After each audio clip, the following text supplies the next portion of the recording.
All of this is being done because there's a resource boom. We've got gold, we've got minerals, we've got stuff underneath it. Africa has 14% of the world's population, most of them under the age of 30, and we are where China was when its boom years began.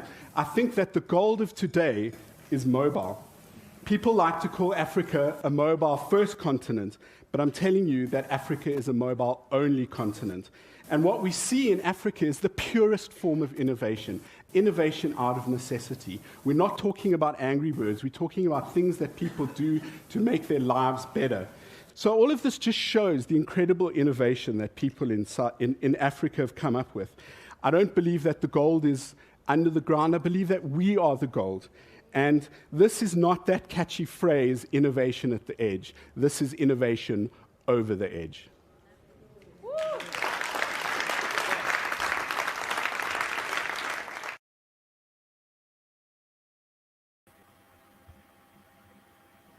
Okay, that's a nice video clip. So at this point,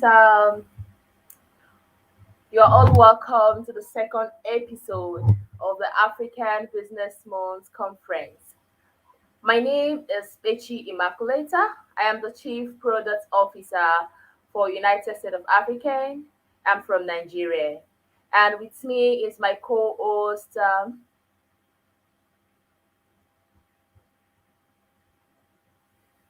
you are mute. Hi, good morning, good afternoon, good evening, everyone, wherever you are. My name is Tolulokpe Adebajo, one of the Scrum Masters with the United States of Africa, and I am from Nigeria. We welcome you to today's episode of the African Business Month. Yes, we are streaming live on the United States of African Facebook page, LinkedIn, and Twitter handles, and also on African Business Month YouTube channel. So you can join us on any of those channels to be part of this conference. The conference will focus on technology and innovations as a driving force towards African economic development. And of course, we're extremely honored to have on board our keynote speaker for the day, Professor Mammo Muchie, who is a research professor at the Trinity University of Technology, to deliver a speech entitled The African Digital Technology Infrastructure Transformation Dynamics. That's prospects for Triple Helix to move from the current knowledge transfer aid to the African technology creation time. So before I hand over to the professor, please allow me to say a few words for on behalf of Professor Mammo Muchie. Professor Mammo Muchie did his undergraduate degree in Columbia University, New York, USA, and his postgraduate and doctorate in science, technology, and innovation for development from the University of Sussex, UK. He is currently a DST NRF Research Chair in Innovation Studies at the Faculty of Engineering and the Built Environment, Trinity University of Technology, as a rated research professor. He is a fellow of the South African Academy of Sciences, the African Academy Institute, I beg your pardon. He is also currently adjunct professor at Dar Amaya and the University of Gondar, Ethiopia. He is senior research associate fellow at the TMD Center of Oxford University and the Africa Center of Excellence in Data Science at the University of Rwanda. He has taught at the University of Economics in Prague as visiting professor, Jawaharlal Nehru University in India, Tongji, and Shanghai University in China. Honorary Professor, University in China, Assistant Professor, Amsterdam University, Visiting Professor, Carleton College in the USA, Principal Lecturer, Middlesex University, Professor, Albany University, Part-time Lecturer, Cambridge University, Honorary Professor, UNISA. Professor Mammo held various positions globally, including the Director of the Research Program on Civil Society and African Integration at the then University of KwaZulu-Natal. He was a board member at the Northwestern University, Chengdu, China. He is the current chairman of the advisory board of African Talent Hub of the Community Interest Company. to raise funds for making Africa the talent, innovation, entrepreneurship, creativity, and knowledge hub of the world. He has been appointed as Special Distinguished Advisor to the African Union Student Council and a mentor for the African Entrepreneurship Award. He has initiated the African Unity for Renaissance and Knowledge Exchange. He is a founding scientific advisor to the African Solar Network, founding chairman of the Network of Ethiopian Scholars. He has led the SIDA, Sweden-funded research on engineering design and on transformative innovation for Africa. He is also a co-founding member of the Nanotechnology Institute in TUT, leading the innovation side of the research. He is the founder as chief editor of the African Journal on Science, Technology, Innovation, and Development that has been running since 2009. He has been appointed as a scientific and academic advisor to the local e-governance research that involved 10 African countries on ICT 4D. He had been appointed as a consultant on UNESCO's Higher Education, Research and Knowledge Forum. He has served as a postdoctoral mentor in the NRF National Postdoctoral Forum. Since 1985, he has produced over 450 publications, including books, chapters in books, and articles in internationally accredited journals and entries in institutional publications. Professor Muchie has been given a number of awards, long dedicated and valued service awards, Best Institutional Senior Researcher of the Year Merit, Academic Excellence Award, and outstanding contribution to science, engineering, technologies. So to save us time, I'll just round up by saying he is the founder of the African Postgraduate Academy. So you will all agree with me that we actually have a big man on the platform today. And so right now, I'll just hand over the session to Professor Muchie, who is going to be giving us the keynote speech for the day. Good afternoon, good evening, good morning, Professor. How are you doing today, sir? Yeah, good. Thank you very much for this introduction, very much. But my name is Mammo. Mammo means a little baby. So I'm a baby. Oh.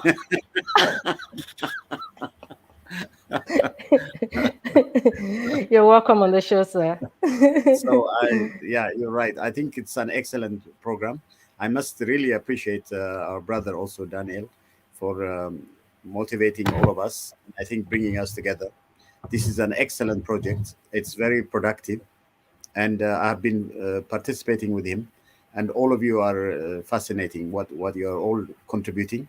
I really like us to come together. We Africans must know one thing we need to do, another technology infrastructure we need is solidarity, how to value each other, acknowledge each other, and trust each other, and say, you are me, I am you too. So we should not divide ourselves, fight each other.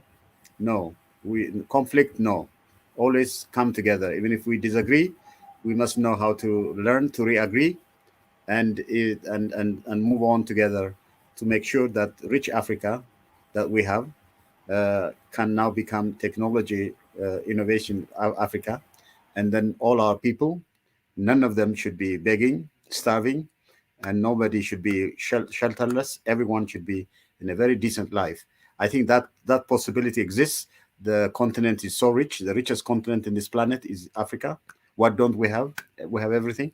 So now the question now is, how do we move from what we have to realize it, to be able to share and own together with good values, rich values, with the great values we also have. Our own knowledge heritage is rich. Our spiritual heritage is rich. And even the various struggles we conducted are rich, but we need to bring that together. So our youth, the young generation, engaging in this way inspires me a lot. You are my inspiration now. I really appreciate you. Thank you. Welcome. And I'll be happy to contribute a little about, thank you, sir, about with this keynote you have asked me to do. Thank you very much. Yes. Should we continue now? Is Daniel there? Professor. Yes, please. Yes, I was just wondering, the PowerPoint, should I share it? Is it me who share it, or? Please feel free to share it, sir. Are you able Uh, to? I don't know whether if it. Let me just see if it, does it come? Does it come or not? Not yet, No, Professor. it hasn't come. I was asking which one. I don't know which part. There's a share tab just in front with a Where plus sign. which part is that? Is it on the? where Yeah, you just can unmute and mute yourself. Huh? From the Unmute. slide where you the can mute and unmute yourself. Uh, that's incredible. It does. I don't see it. I don't know why. It didn't come. Now it come. No. No. Okay. not Wait. yet. Let me just see. Okay, let's see. Inter. Let me see if I can assist you with that from my. Okay. Okay. Share. No, it's not this one. No. Stop sharing or cut. I send it to I send the PowerPoint to. Oh, do you see it? Or where is it? Okay. Okay.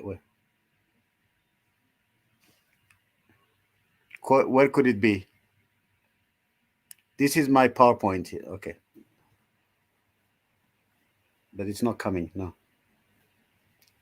Could it be this Yeah, one? it's up now. It came up just now. Yes, it's up. Okay, it came. Okay, fantastic. Okay, so let me just go through it now. Um, so I will start with inspiration, and I will go through the kind of skills in the digital technology time that we in Africa should develop, uh, and then some of the problems we face and how we can handle it. So I will go through skills in the digital time, some of the skills needed in the digital time, some jobs to be displaced and jobs to be needed, some examples of digital skills to learn. Is the fourth industrial revolution an opportunity or risk or danger for Africa? Some practical innovative initiatives from our side, and then I will do with some concluding remarks. Technology made large populations possible. Large populations now make technology indispensable. Can you hear me? Hello? Yes, Professor, we can hear you. Yes. Please go Okay, Yes, ahead. we can. fantastic. All right, very good. The tragedy of the world is that those who have imagination have but slight experience. Those who are experienced have feeble imaginations. Fools act on imagination without knowledge. Pedants act on knowledge without imagination. The task of a university and to weld together imagination, knowledge, and experience to build and create experienced learners with knowledge and imagination, hybridity, and synergy. We do need also in Africa a way not to just have uh, technical knowledge and so on, but also a great innovative imagination. That combination, that hybrid synthesis is extremely important, that positive imagination. We must develop a comprehensive and globally shared view of how technology is affecting our lives and reshaping our economic, social, cultural, and human environments. There has never been a time of greater promise or greater peril. Imagine a robot capable of treating Ebola patients or cleaning up nuclear waste. Now we have a new time where we humans can also be robots, and robots can also act like humans. We need to now, a way to solve our problems through technology is becoming more and more now on the agenda. If we have the Africa with the science, technology, innovation, infrastructure uniting Africa, Africa can accelerate to enter into a fully developed status by removing the gravity burden of poverty, unemployment, inequality, by accelerating the transformation with speed of light square of the digital technology infrastructure, energy, and dynamics. So we need to now move from the gravity burden of poverty to really the speed of light square digital technology infrastructure, energy, and dynamics completely transform Africa. So there should be no longer two futures with digital technology, one for the few rich and the other for the very many poor. Let us create the required skills to build one African united future. anchored with full decent well-being provision to people and nature. If the skills brought by digital technology cannot create well-being future for all, the current fourth and fifth industrial revolution can be failures without the provision of the propensity to create success for Africans, including all humanity. This is quite an important matter. We in Africa lost the first, the second, and the third industrial revolution. Now we're in the fourth and the fifth industrial revolution. We mustn't lose it. In this fourth and fifth industrial revolution is digital technology infrastructure is the one that we need to completely realize on and value and develop and make sure that we actually not make it a danger, but an opportunity for all our people. How do we do that to make sure that we don't lose the fourth and fifth industrial revolution? It's a very interesting challenge. The digital technology has now expanded the curiosity frontier, the sense of wonder, and the skeptical reflections on the future, how to try new ventures, create and make them, how, what, and how to learn and manage life by pushing and changing oneself and one's world. All have no alternative but to be open and eager to learn, to doing all the work that have never been done before in the first, second, and third industrial revolutions. That Africa was forced to be a loser. Africa must be a winner in the fourth and fifth industrial revolution to make up the loss in the first, second, and third industrial revolutions. That's the main challenge. Will the digital technology make a difference? Will it be a risk to us? That's a very interesting question that I'm going to ask all of us, and see what challenges we face, how we can cope with it, and how we can address it is very, very interesting. Do not predict the African future. Be ready and active to create it, make it, build it with the science, technology, engineering, mathematics, invention, entrepreneurial innovation, infrastructure, energy, and dynamics. It's extremely important that we do that and move on now, making sure that from now on, Africa enters into a new era, completely innovation era, invention era, technology era, science era, entrepreneurial era. All these things we need to build together and really find a way to actually realize it, make it, and really achieve it. That's the main thing we need to do. The skills in the digital technology time. The rise of digital technologies means you are going to need to be able to handle the plethora of opportunities and challenges that come with it. Digital literacy and computational thinking is very important now. Judgment and decision making is now not just made now physically now. It can also be made now technologically. Emotional and social intelligence is also can be managed digitally now.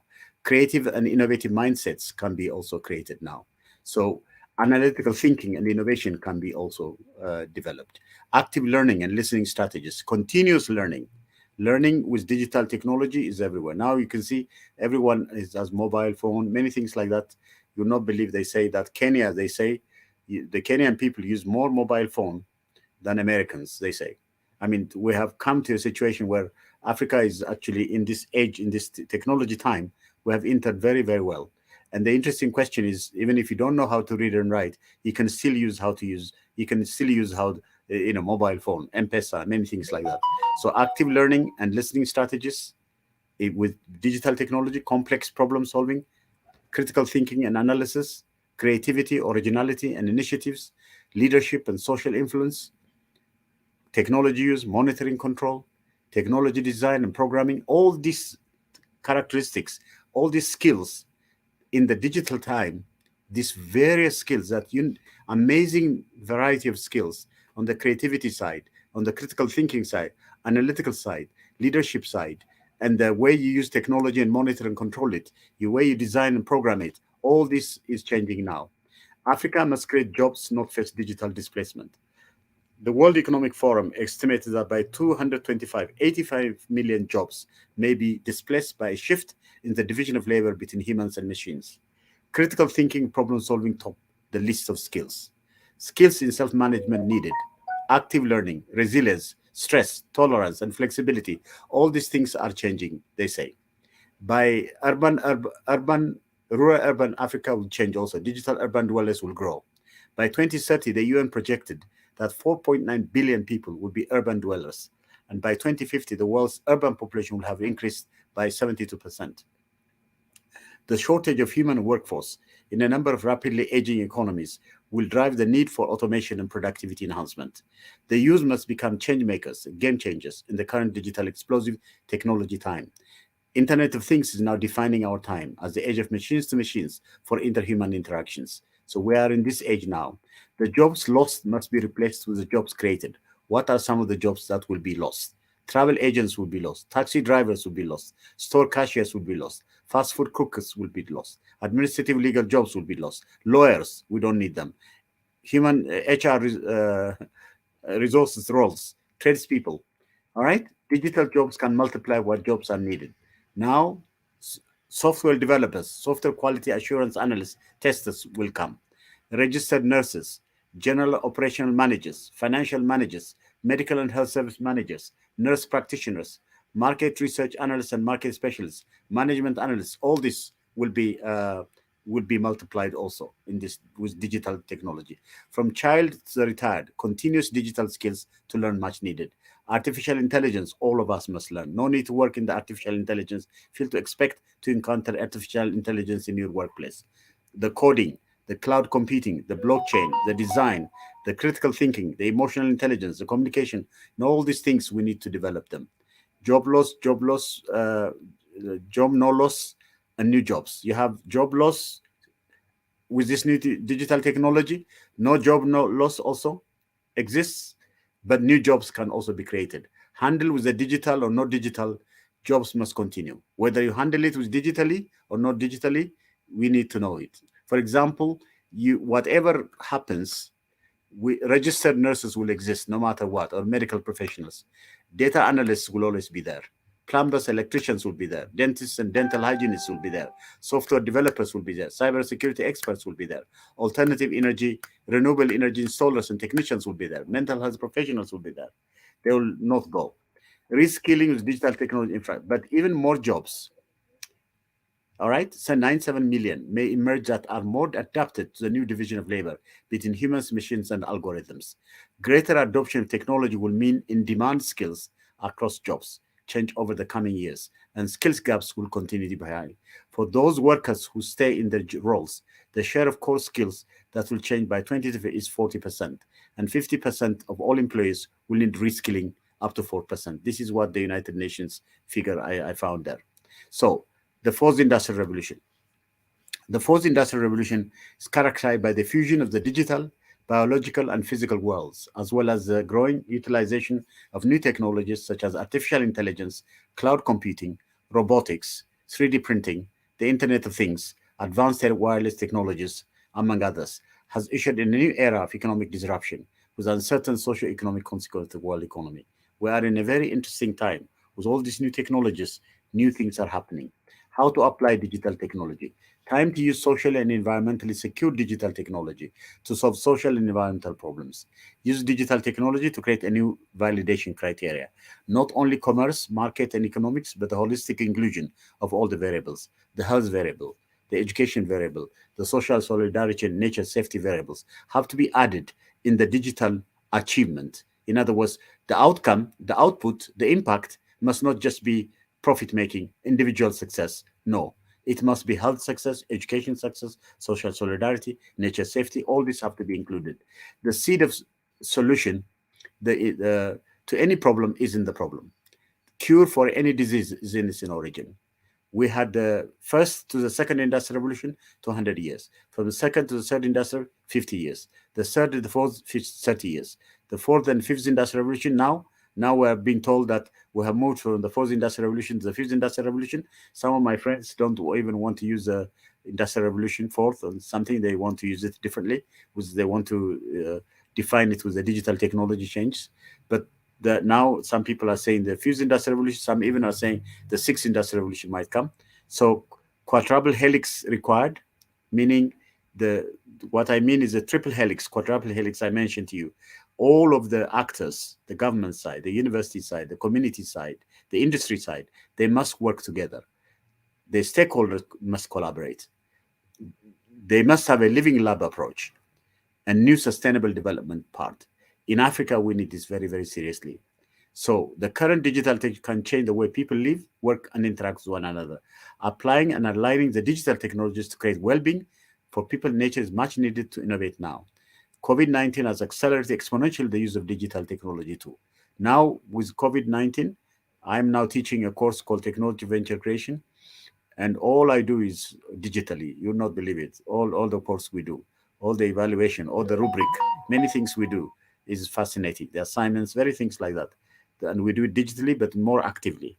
A new digitally anchored, holistic, unified science technology innovation system is evolving. So the industrial revolution journey is quite important. We have gone now to the cyber physical system part, which is where we are now in the fourth industrial revolution. We have the first, the second, and the third industrial revolution.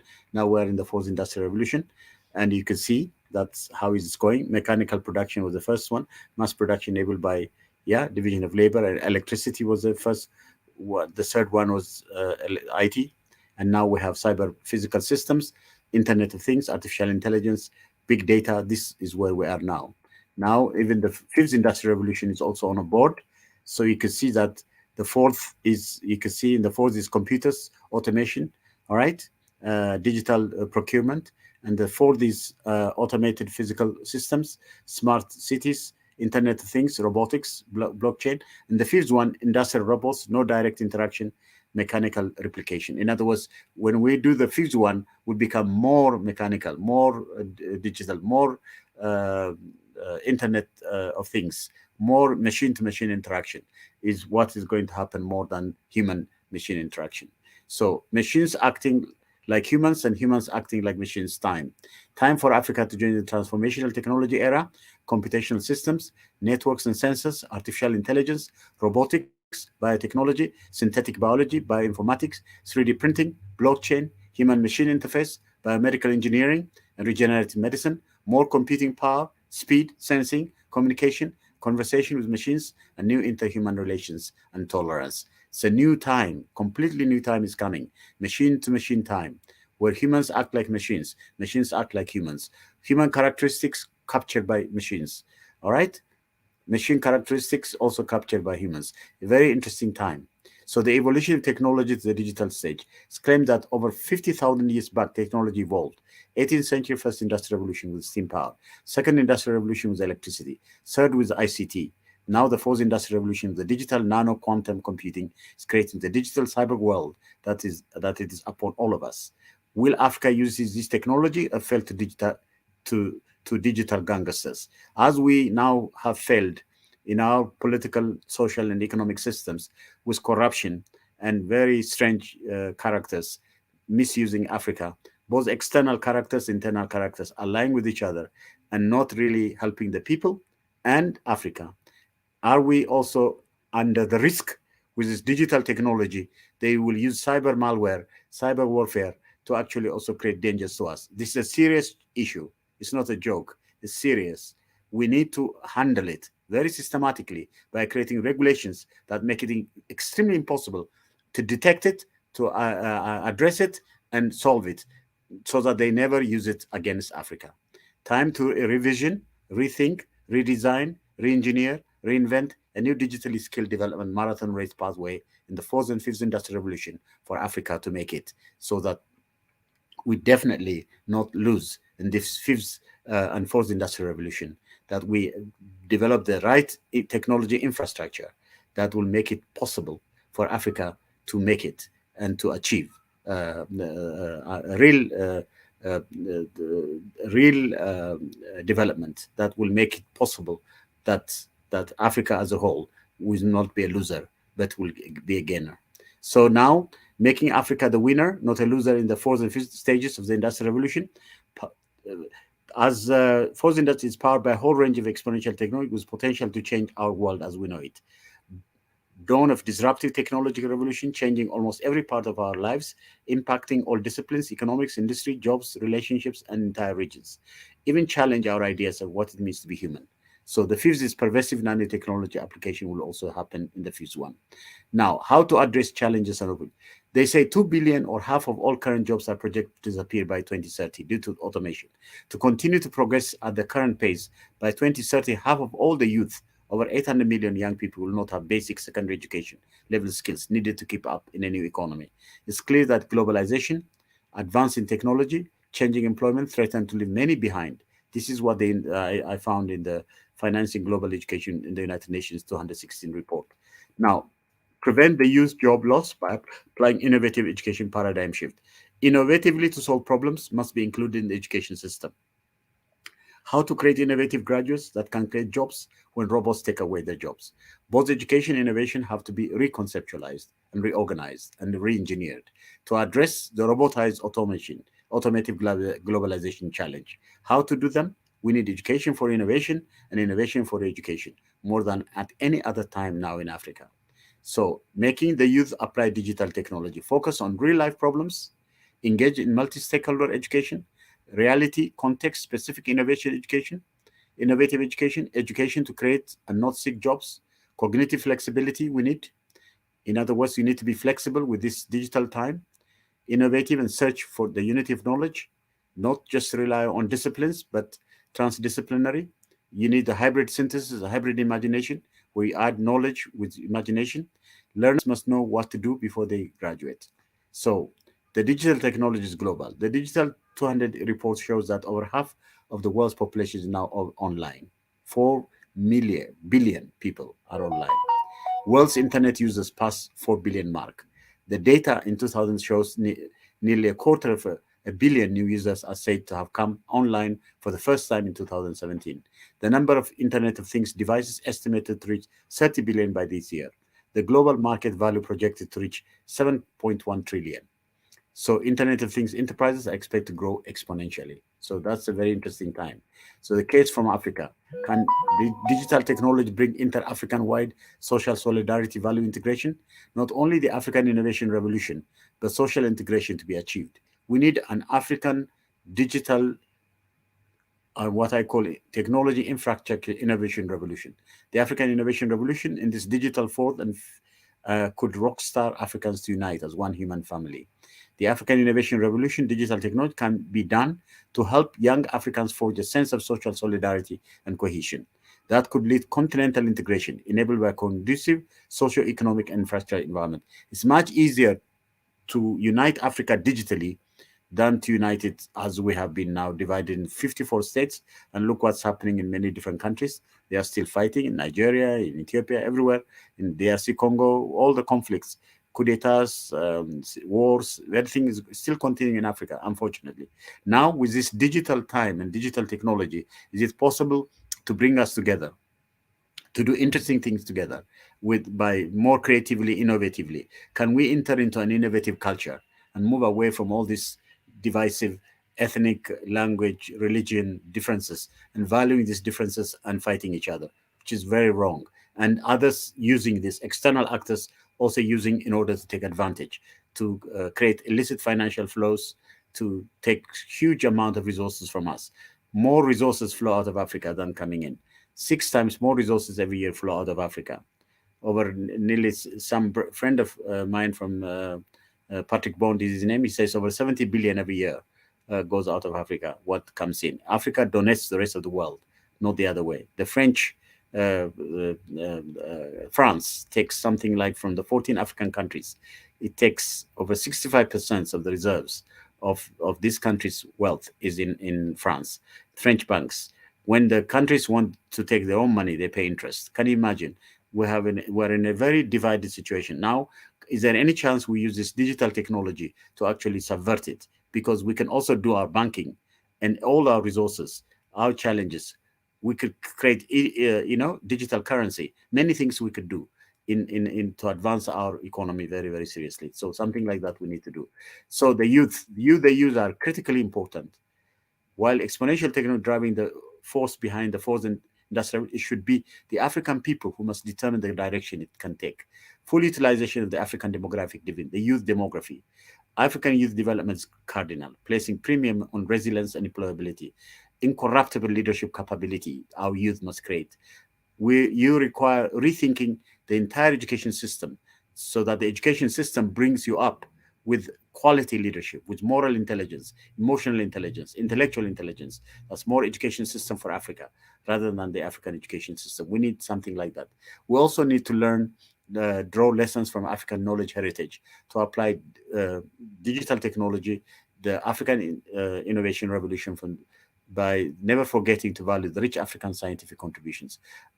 Africans have originated many scientific discoveries. Evidence has been acknowledged by astronomers and engineers from Western research universities that the many major inventions, documented contributions have been made by Africans. Carbon steel was made 2,000 years ago in Tanzania. Astronomical observations in the Valley of the Dogons have been acknowledged by Carl Siegel of Cornell University. Language, mathematical systems, architecture, agriculture, cattle rearing, navigation, inland waterways, open seas, medicine, communication, writing systems, in all these fields, Africans have been inventors. Trust me, there is. I wish you could read it. I wish I could give you a chance to give you this. Maybe someday we should also do on the indigenous knowledge, the rich geniuses that Africans have created. I think we need to learn them, to know them, so that they can be examples for all of you. There was an ancient creator, the genius of geniuses is called Imhotep. What didn't he create? On almost everything I say to you, he has created. He was the Einstein of Einstein. He's an amazing African. He's real African, like you and me, all of us together. But we Africans have amazing things we've done, but we don't know this. We still are feeling mimicking, being inferiorized, many things like that that we suffer from. There's also the internet system comes from the African binary logic mathematics. There was an ancient mathematics from Ethiopia demonstrating that Africans use binary logic of mathematical calculation, which is similar to today's Internet Explorer and the computer-based systems. There are now two global economies, real and virtual. The binary logic of mathematics used for the internet world was used both by the Ethiopian and Yoruba mathematics in Africa. It's very, very important that this was actually acknowledged and recognized by Open University in England. I just showed you the link. You could hear it. It's fascinating. And in fact, all you see, two things I must tell you about this internet world, all this digital technology. The coltan that is used for it comes from us, from Africa, and at the same time, the mathematical system, the mathematical model for this is also from Africa. And in fact, we Africans should be getting the intellectual property for all this internet world you see, for all this digital. If we created it, if we originated it, why not also use it to make sure to liberate Africa, to unite Africa, to make Africa free from all these oppressions and all these exploitations that have continued unendingly to go on, and we mustn't stop it. That's what we should do with this technology. So African innovations need to be rebuilding African scientific talent and return the pinnacle of innovation, drive towards Neil Turok's postulation. The world's next Einstein will be from Africa. Definitely a lot of you could be the next Einsteins. Why not? There are many, many very intelligent, very brilliant Africans. We should really work on them with this digital technology to make Africa the digital hub of the world, the innovation hub of the world. There's a sister of ours has created, she's amazing. Her name is Dr.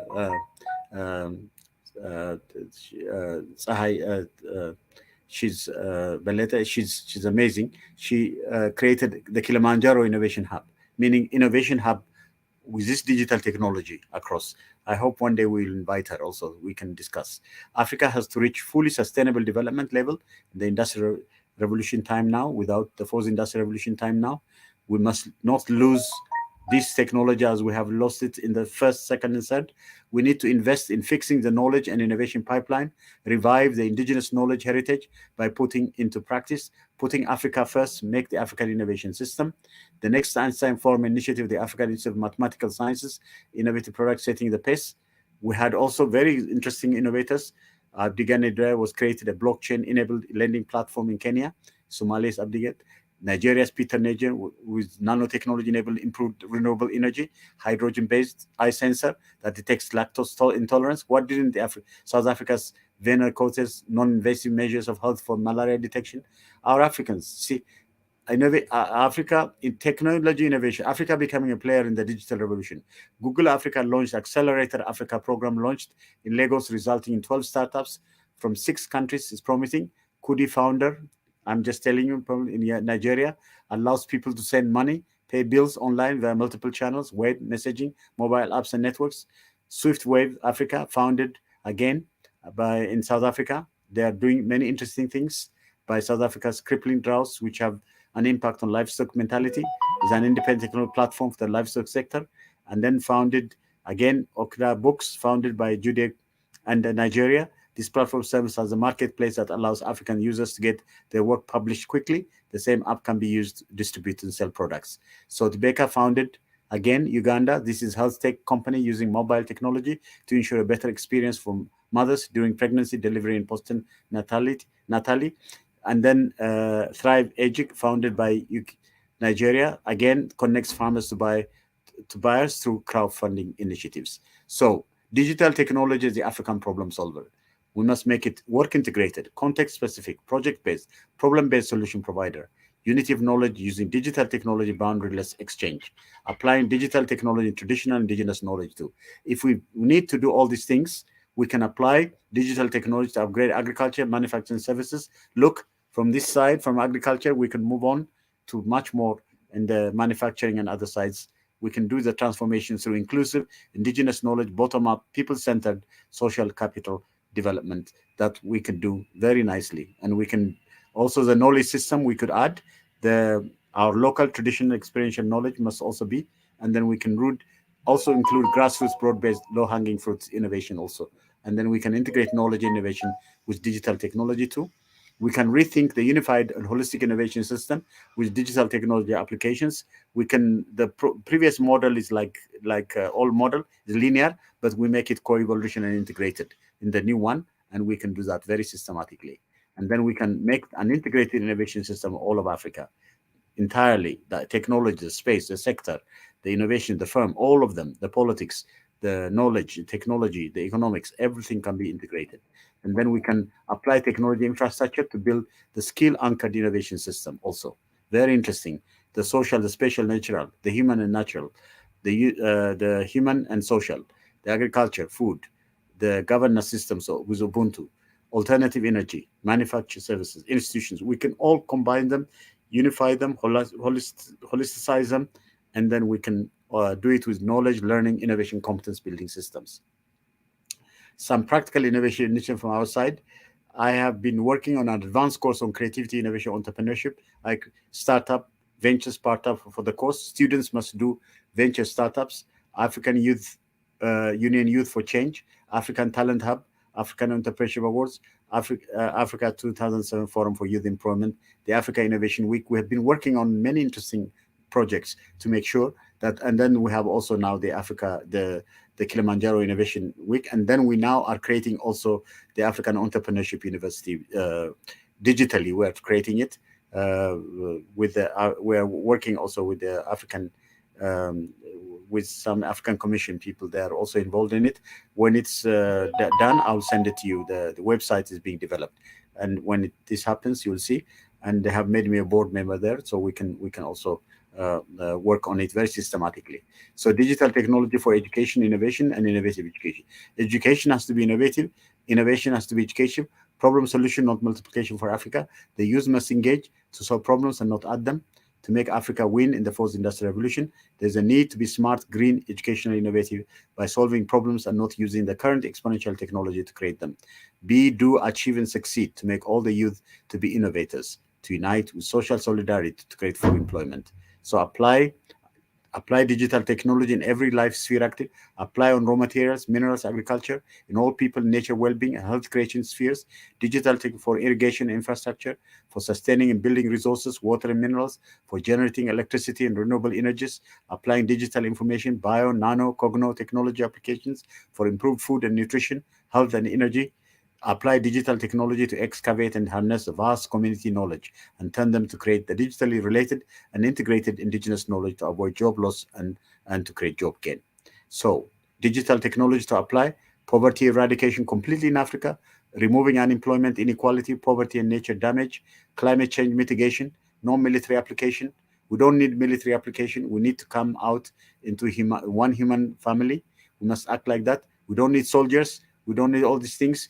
If we create a very systematic, very amazing digital technology where we remove all crimes. We can create a situation where people are not employed as soldiers or something to make money. That's horrible. That what we should move away from military technology, the military industrial complex that the Americans are imposing across the world. All the military bases they have built in all Africa, it must be removed completely. Safe drinking water, food security, health diagnosis, monitoring and screening, energy storage, production, conversion, exploring Africa's rich biodiversity. We are rich. We have everything. We should use that wealth, natural wealth, to actually make it with digital technology to make it the best, not just for ourselves, even the whole world. So the opportunities are many from digital technology. The dangers are equally there. What is not yet settled is whether the opportunities will prevail over the recent dangers for us in Africa. Knowing what to do and not do to make the job creating skills with digital technology. The youth have to make the difference. You, the youth, are critically important. We all need to engage. Keep on keeping on forwards and forwards to prevent the skills mismatch. Digital technology for alternative energy, for minerals, for raw materials, for agricultural, for water treatment, for disease diagnosis, for drug delivery, for food security processing, for construction, for health, for pest detection control, for air pollution mitigation. Risk challenges to prevent. Military application, no. With digital technology. Soldier enhancement, no. Surveillance capabilities through nanosensors, no.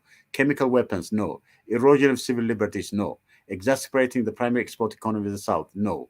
Weak regulations, no. We have no alternative as we have all to join the digital age by doing the things that have never been done before. I like you to join us. I really, Asante Sana, thank you very much. I really appreciate that you have done this Africa Business Week month. That's wonderful. Let's continue to do very, very good things for Africa. And let's use the digital technology to change the future, to make the future, to create the future. All right? I think Africa needs to create the future, not talk about the future. Thank you very much. I appreciate very much. Thank you, Professor. I know all our listeners can agree that we had a professor talk to us for the past over 30 minutes. Thank you. That was quite insightful. But Professor, I observed in the comment section, it appears we have mixed feelings everywhere. But then I picked something from your comments earlier on. You had said that we should ensure we win in the fourth and fifth industrial revolution to make up the loss in the first, second, and third.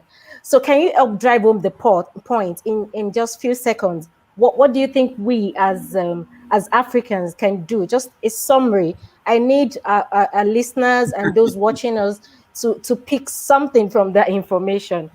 Over to you. Thank you very much.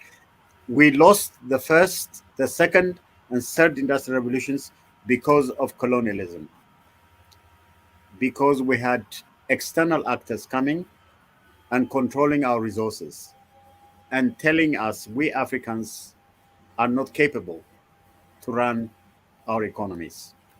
So we need to learn new things now. We should reject the colonialists by saying we actually, before they had any genius, we had the geniuses in Africa. Humanity came from us. We created everything. And our knowledge heritage is rich, our spiritual heritage. For example, we have a value called Ubuntu. Ubuntu means there's an I in you, there's a you in I. Yes? All right? My sister or daughter, Tolu Lope, is Mammo, Mammo is her. If we do that, how could I hurt you? We don't hurt each other. We value each other. If I hurt you, I'm hurting me. Better I hurt myself than hurting you. That great value in philosophy, the philosophy that will save the world, has also come from us. Humanity has come from us. The geniuses I told you, like Impote, the genius, what didn't he know about? He's on everything, medicine, architecture, astronomy, on every sphere he had great knowledge, and it's recorded and known. So we have all these things. So what we need now is, with this digital time, we lost the first, the third revolution because everything was taken from us. We gain nothing. Nothing. There's nothing we gain. What do they used to do? They take our resources, all right, they add value to it, they steal it, and then when we buy their cars or whatever, it's from our materials. That's what they've been doing to us. Now this has to change completely. No, no, sincerely. With this digital technology, we need to own Africa. The rich wealth of Africa must be owned. I must tell you that the DRC Congo has resources estimated to 24 trillion. That's the combined gross national product of all of Europe and America in one place in Africa alone. All right? What did they do to Nigeria? Your oil. Where is it being fabricated? In America. What did they do? Some of your leaders said, what did they say? They don't have engineers. How many engineers, Nigerian engineers, are in America? Over 300,000 engineers. That's extraordinary. Why do they say Nigeria has no engineers? That's why we should send the oil to be fabricated in America. And then the oil, it gets fabricated in America, your oil, then when you purchase it, you pay higher price. Can you imagine? This kind of approach has completely changed now. Let's use the digital technology and you, the younger people, and create good regulations to make sure that Africa never loses again. No more losing of its resources. No more losing of the SIM card, the mindset, the software, the hard disk in our mind of being inferiorized. No, no, no, no, no. In every sphere, we are fine. We must trust each other, value each other, recognize that we're confident and respect each other, then the future is ours. We make the future ours rather than others own our future too and mess up our past and mess up our present. That's what we should do.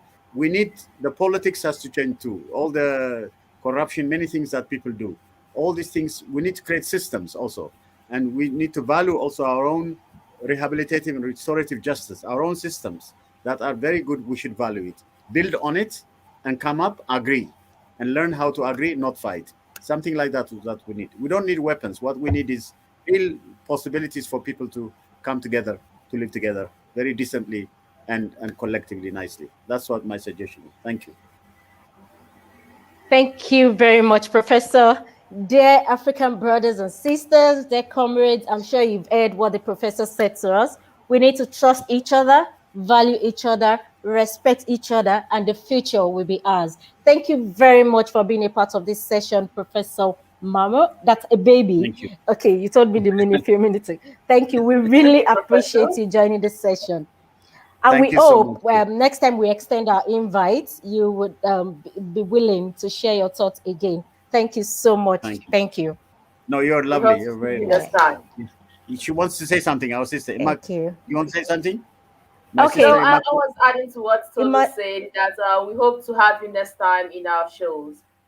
Thank you. Thank you. No, no, we're together. We're one. We're one family. Sure, sure. Yes. Thank you. Thank you so much. I really appreciate you. Yeah, thank you. Thank you too. All right. Yeah. So do I continue or I stay or what? Okay, you just stay because we Okay. want to move on to the next segment for today's conference. Okay. Okay, viewers. Um, Once again, I want to say thank you to Professor for that very wonderful speech. I really learned a lot from it. Okay, now we are moving to the next segment of today's um, conference meeting. And the topic for today says technology and innovations as a driving force towards African economic development. And this is going to be a panel discussion. And with us, we have our teams that will be forming the panel discussion, and the person of Simon Oso.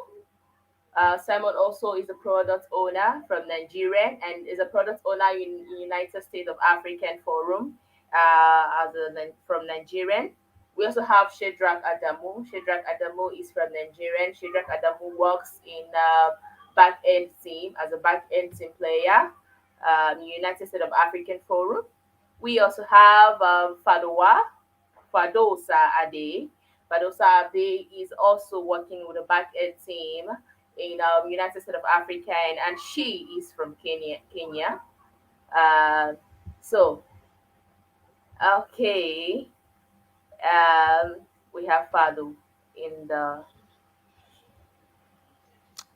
meet. Okay. Thank you. Okay. So Tolu, I will hand it over to you from here to take over. All right. Good afternoon, dear panelists. How are you doing today? Good afternoon, Tolu. Very well. How are you doing today? I'm very well, thank you. I'm very well. So yes, it's I'm going to be asking a few questions just to start this conversation. So I'll be starting from Fado. So Fado, we're talking about technology and innovation. So from your own view, can you just tell us what exactly is technology? What exactly is innovation? Okay.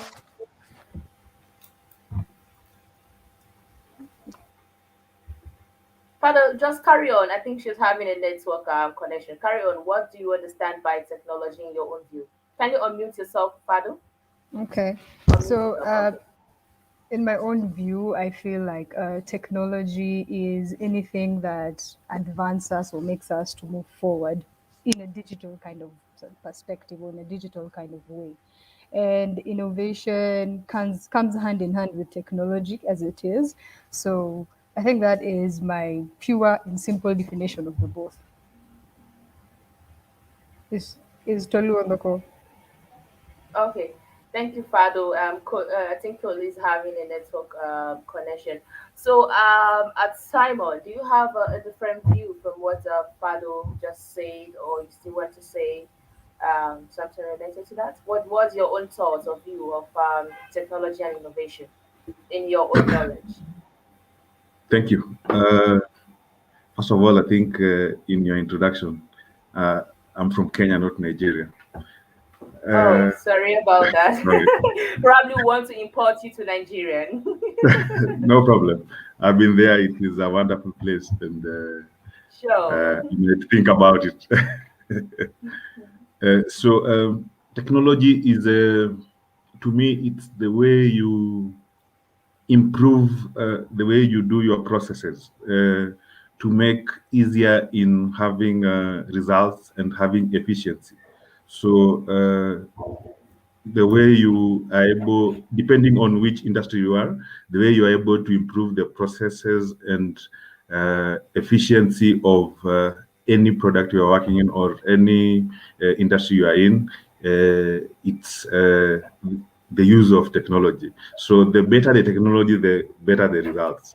So on innovation is to me, they both come in hand. So the more you come up with better ideas to improve on your technology, the more you innovate on the processes, on how you work. So innovation is how you come up with a better way in whichever line that you are in. So even if you are a farmer and you are able to get new ideas on how you can be able to increase your yield. So you become innovative, and that's a better technology for you to be able to get more produce and improve and make it efficient at your line of work. So that's my take. Okay, thank you, Simon. Thank you. So currently, I could see you working as a product owner with United States of African Forum, and that is enough experience in a technology session. So, so far, what has been your experience, working as a product owner in the technology department from the product owner's view? What has been my experience, right? That's your question. Pardon? What you're asking, what has been my experience in my journey as a product owner? Yes, yes, yes. Okay. So as a product owner, my experience, I've been able to work with different products in different areas of line. More so inclined on tech products. That means although I've worked with products that are not inclined heavily on technology, but tech products that software inclined mostly. So I've been able to help different people to improve on existing solutions that they have, to come up with new solutions in different areas that they have, just to take them through a journey to ensure that there is success from an MVP to a final product. How do you ensure that your ideas, definitely from an innovation perspective, start with an idea? How do you shape up that idea to become an innovative idea and to become a product that can be able to be scaled up to be used to a longer period? Yeah.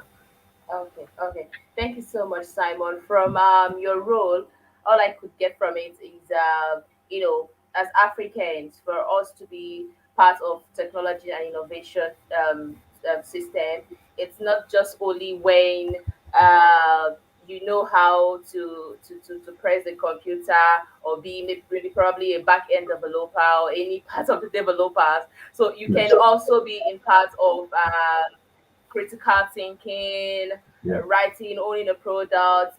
That Yes. makes you also part of the technology and innovation person. So I don't know if any other person have a different view from that, but I think okay, I can see us nodding our head, which means that we are all in line. Okay, it seems we have to look back. Tolu, so do you have any question for Shedrack? Simon and Fado have spoken. If you can hear me, Tolu, can you unmute your mic? Hi, Tolu.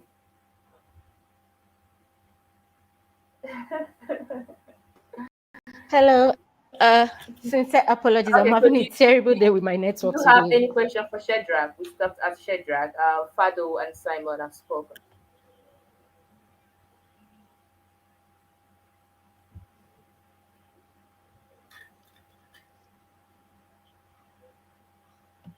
Okay. Because I've been a little bit This is part of the unavailable, like for technology a issues few we are talking seconds. about in Please confirm you Africa. can hear me. Yeah, I Her can hear network is you. still breaking, I guess.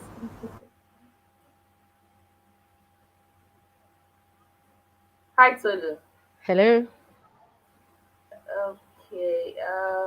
Your network is breaking. Hello.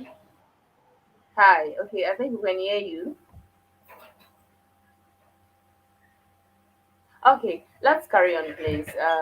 Solo Network is having issue. We hope someday to have some of our African youths and leaders create a kind of technology that's a network technology that will be stable and very stable. We hope to get that someday. So, at Shedrack, what's your view about technology and innovation? All Hi, right, thank Shedrack. you. Yeah, can you Can hear you me? hear me? Yes, yes, I can. You can. All right, thank you. Once again, my name is Shadrach Adamu.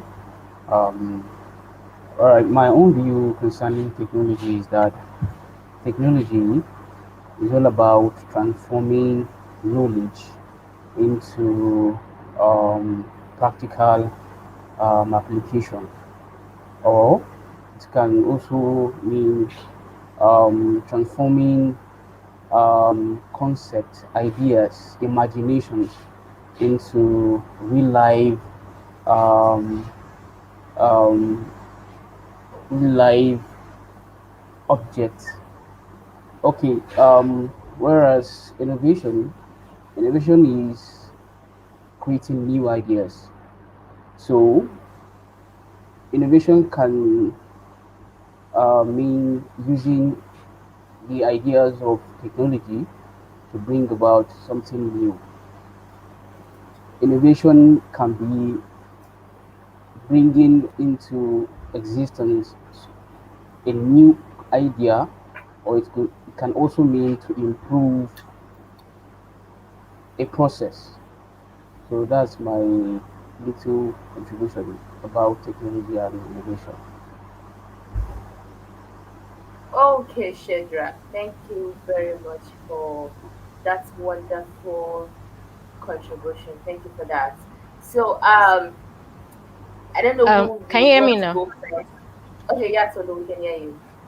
Okay. All right. Sincere apologies to our viewers. It's one of those things that happen. Okay. So I have heard different definition of technology and innovation and all that. So, dear panelists, how can we use these various definition of technology and innovation to drive towards African development?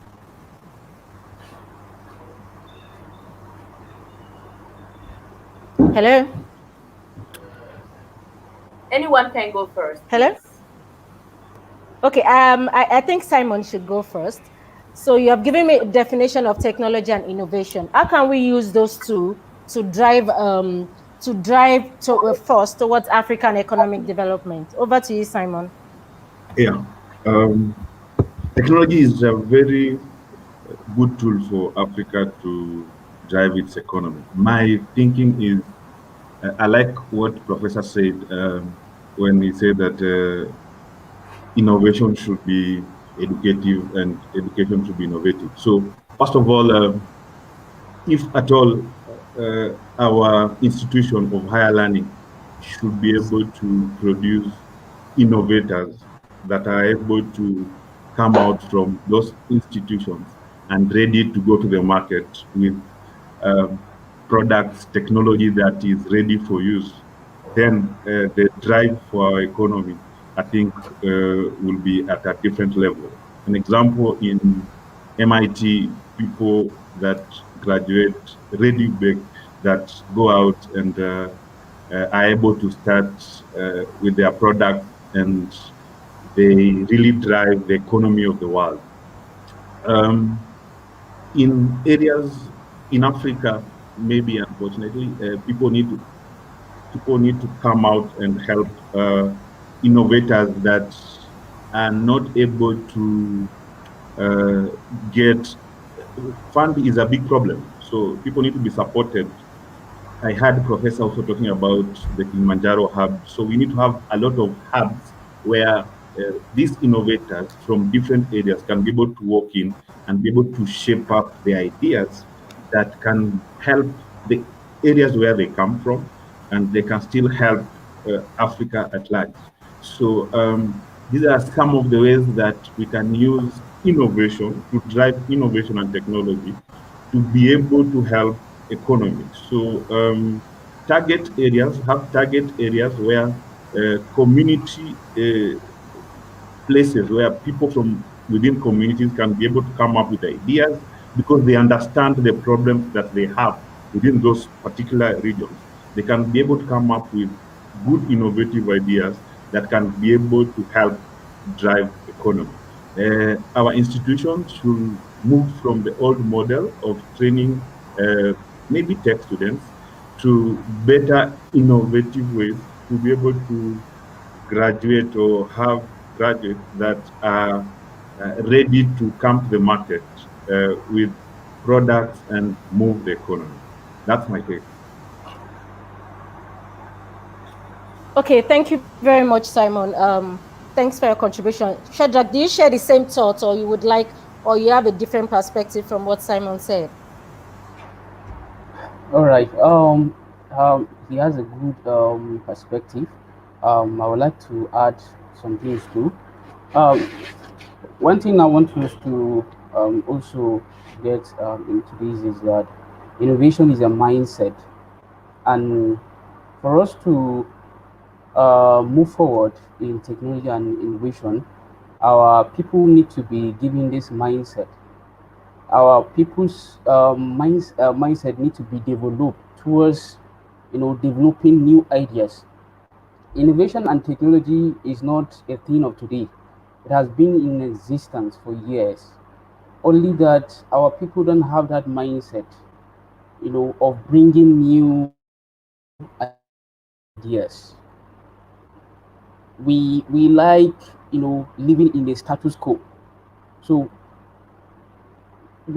our people need to be encouraged to always sit down and think and bring up new ideas. Ideas don't finish. Our minds are full with ideas. And if our people are not encouraged to do so, then definitely we are getting nowhere. We'll continue to live in status quo, I like what Prof said. He said we have been left in the first, second, and third industrial revolution. We are left behind there. Our people are still living in first, second, and third generation. We need to understand that we are in fourth generation, and very soon the world is getting into the fifth industrial revolution. So we need to, our people needs mindset need to be revived by encouraging, you know, creativity. And secondly, people will not, people will not appreciate technology and innovation if they are not informed. So one of the things we get our people, you know, running into this generation of innovation is that our people need to be informed. We need to encourage innovation and technology in our educational system. And I feel when we do that, then our countries will move forward. Okay, thank you. I can see we all picked one or two learnings from what the professor spoke to us about a few minutes. Thank you. So before I move on to the next member of the panelists, please, if you have questions, and you can drop them in the comment section. I'm going to be reading them out. And yeah, so please feel free to drop your questions. That's to our viewers back there. And so, yeah, moving on to Fado. Fado, Simon spoke about how we can use technology and innovation to drive the African growth. Shadrach shared the same thoughts. What do you think? Are you from the same school of thought, or you have something else to share with us? I actually do agree with both of them. And just to add on to that, I feel like technology and innovation is a game changer for Africa. And I feel like we all do believe in that. But the main issue, I would say, like, or one of the main issues that are there is that we need to take a look back and know the indigenous knowledge that was there for the systems. Because we lack that, and that therefore it hinders a lot, and it brings that gap between the policymakers, the implementers, and the people. And that's why you see we have ideas, but then they might not be, the policymakers are not willing to support us because of this and that reasons. So now with the technology that we have, like I would say, like Africa is needs to prepare her youth for this digital world because we are all headed there. It's not just a matter of any other continent. Everyone is headed that direction. But then we need to start, and we need to start it ourselves, and we need to educate our youth, and not only just educate them about, this technology, also tell them that, yes, we have this knowledge. We are going to, implement this education system where we teach now codings, where we have, use of technology, we teach in school. But then also we have to create this awareness that there's the cyber security, there's the data protection. And just to pick on one thing that the professor said, that the first and the second and the third industrial revolution was failed because of colonialism. I think the fourth industrial revolution will fail because of us, we as Africans, because we are not supporting each other. We're not delivering it. We don't have that regional, togetherness. We don't want to support our own. That's why you find that we engineers, for example, from Kenya, from Nigeria, from Rwanda, from Tanzania, you find so many engineers in different continents, but the number of engineers that are in Africa right now are very countable. The reason why people like that run away is because we don't have support. We don't have that. So there's that gap between the policymakers, us, the implementers, the engineers, the data analysts, and now the people themselves.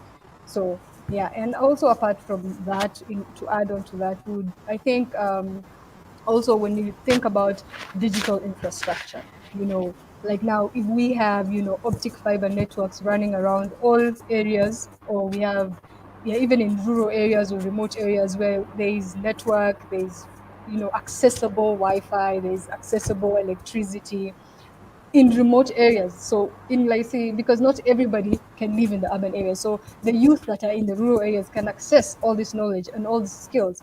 And that's into my research earlier, and I discovered that in 2019, the minister of Rwanda, sorry, the minister of ICT and innovations of Rwanda. Her name is Paula. She came up, or rather, she put out this, and she was leading the satellite that launched in 2019, which is called. It's a Rwandese word, so I'm trying to not pronounce it wrongly. So Ichecherechezo, So, and with this Ichecherechezo, which means vision, and with this satellite that was launched, it's now access. There's now, we know, internet access. There's better electricity in the remote areas in Rwanda, you see. And I give applaud to Rwanda. As much as it's not doing 100, it has taken the first innovation and the first step to move forward, and that's innovation. And there's other countries too, but that pulled up, that brought so much to it. And the minister being a lady was, wow, we are heading to some direction. We're going to the right direction. Yeah, that's my input on it. Thank you. Okay, thank you very much, Fado. One of the things that you said, please confirm you can hear me, Fado. Yes, I could hear you. Okay, one of the things that we have said during this conversation, I'm hearing things about the youth. So do you think the youth, we are the youth, do you think we are doing enough? Do you think there's room for improvement, or do you think we are not even making effort just yet? I would like to hear your thoughts. First off, I would like to put a fact out there, 60% of the continent, of Africa's continent's population is the youth, and that's a whole lot of percentage. We might not be doing the best. We are doing the, okay, you know what? I am doing the best. I think we are all doing the best, but then there's that lack of support. Yes, you are doing the best. You see, we all are, but there's that lack of support. That's what, like, there's that gap between the policymakers, the implementers, and the people. And when we don't have that support, we can't move forward. Because now we have that, that I would say that those thoughts that we want to, we can't move forward because we don't live in a Silicon Valley place. We don't live in a poor paradise place. But then what we're not trying to understand is we need to move with what we have, because in order for us to get what we want, we need to use what is there. Because without that, I don't think we can, sit down and say we're not doing this and that because we don't have that. I think it's wise to use what is there at the moment to get to what we want.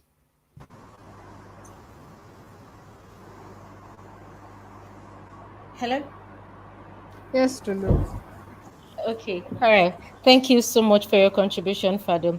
So another thing I picked, I'm waiting while others are. Ima, are you there, please? Okay. I'm waiting on our viewers to ask their questions, maybe in the comment section if there is any. But while we are doing that, I heard one of you mention that we needed digital infrastructure to be improved. So, and most times, if you watch out in the news, we see the youth making efforts in ensuring that they come up with innovative ideas. So sometimes I even see it on the USAF site, talking about what the youths are coming up with, the ideas, the innovations. But then I've also observed that infrastructure seems to be a major challenge. What do you think we can do to ensure that you can see I've been having network issues as well. That's one of the challenges that we are having. What do you think we can do to ensure digital infrastructure is improved to enable us give our best? We are all trying to give our best. So I think Simon should go first. Simon? Okay, thank you. That's a good question, and I think, as I said earlier, just imagine in a campus setting. You can imagine how many students would like to try out some of the ideas that they have, leave alone whatever based on the research they do. So I think there should be partnership with some of these big industries that can be able to support institutions that are already there, because these are some of the legal entities that are already there on the ground. So through that channel, we can be able to support more youth that are in some of these institutions to be able to try and test some of the technologies that they think are innovative to be used, because that is a big challenge. I remember when I started in my engineering class, it was very hard to access some of these softwares because I didn't have money to be able to buy some of them. So I could not do more tests based on only the open source products that were there for me to test with. So partnership is core, and as they said earlier, my co-panels, as they said, policies maybe from the government. So this should be set that these companies that are within these regions, let me say in Kenya, in Nigeria, Microsoft is there, LinkedIn is there. So they should be able to support some of the institutions that are there to help some of these youth that are doing some of these innovative ideas to be able to scale up to real products. Again, I think the use of having more of hubs in areas where the youth are and getting some of these seed funds for them to be able to scale up some of the ideas, it is good. Taking them through an innovation process. Some of these youths have ideas, but just moving this idea to an innovative product, which you and me understand, they need to go through a process to be able to come up with maybe an MVP product.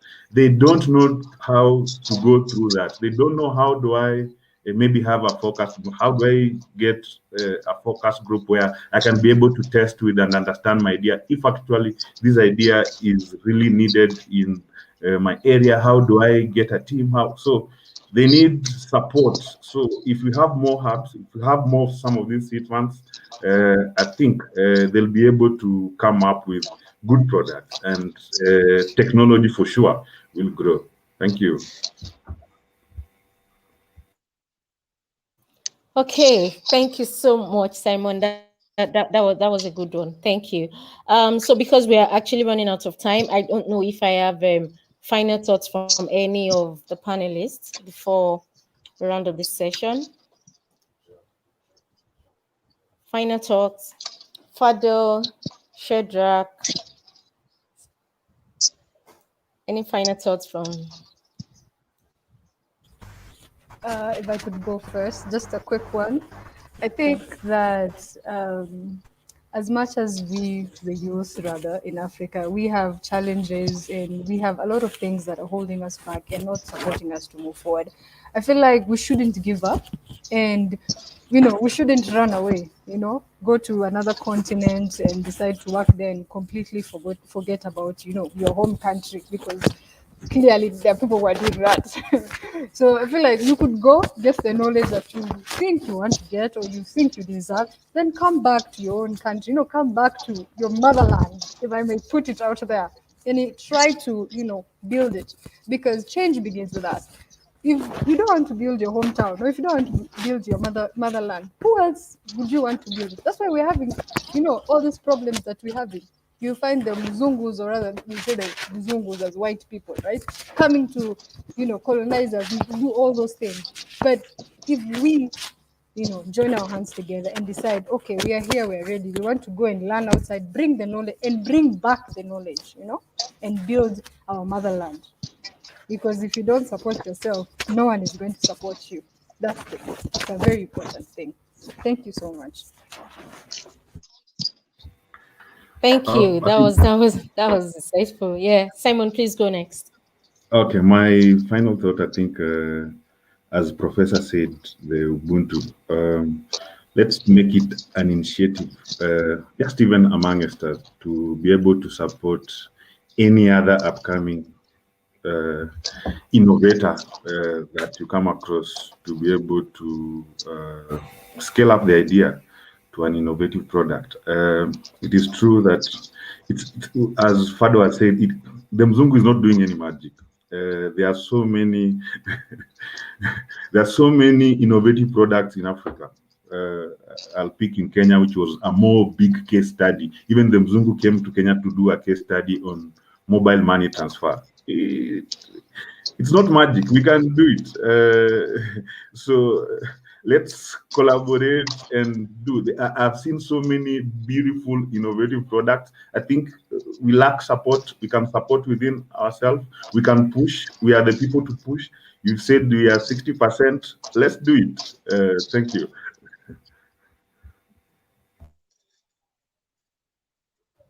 Okay, thank you, Simon. That was thank you. Shadrach, any final thoughts from your end?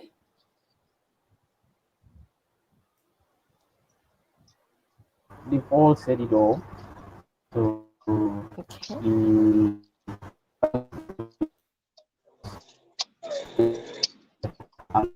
Even if peradventure you are out of the country, your own country, you can still come back home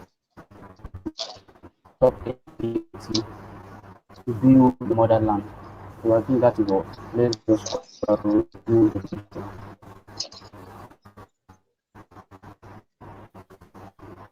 Okay. Thank you, Shadrach. So, dear viewers, you've heard our panelists. We all have a lot to do together to ensure that we use technology and innovation to drive the African economic development. And I can do it alone. Simon can't do it alone. We all have to come together as one Africa to achieve this. Thank you very much for your time. We appreciate your contributions towards this session. Ima, over to you. Okay. We have all said it well. And also want to thank each and every one of you that made out time to be part of this session. And also for our viewers, those that joined us through LinkedIn channel, Facebook, Twitter, and YouTube. We just want to say thank you for staying with us till this time. And together, I believe we can make African better as youths because greatness and a better generation starts from us. That's I believe, and I believe so much. So thank you very much for joining us. Those that joined from Kenya, United States of America, London, Rwanda, and every part of the world. I just want to say thank you, and you have a great morning, afternoon, and evening, wherever you exactly. are. Wherever you are. Thank you so much. We appreciate. Thank you. Bye-bye. Bye, everyone.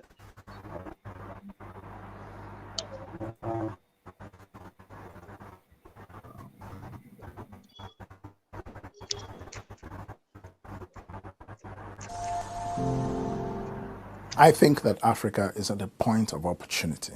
Africa has no automatic future. Africa is not on autopilot to some gilded age, as a lot of people seem to think. What is being rather prematurely, perhaps you might even say falsely, celebrated as Africa's rise is simply the continent having become a playground for globalization. So in the last 10 years, 6 of the fastest growing economies in the world have been in Africa. We know this is true because the economists told us. And all of this is being done because there's a resource boom. We've got gold, we've got minerals, we've got stuff underneath it. Africa has 14% of the world's population, most of them under the age of 30, and we are where China was when its boom years began. I think that the gold of today is mobile. People like to call Africa a mobile-first continent, but I'm telling you that Africa is a mobile-only continent. And what we see in Africa is the purest form of innovation out of necessity. We're not talking about Angry Birds. We're talking about things that people do to make their lives better. So all of this just shows the incredible innovation that people in Africa have come up with. I don't believe that the gold is under the ground. I believe that we are the gold. And this is not that catchy phrase, innovation at the edge. This is innovation over the edge.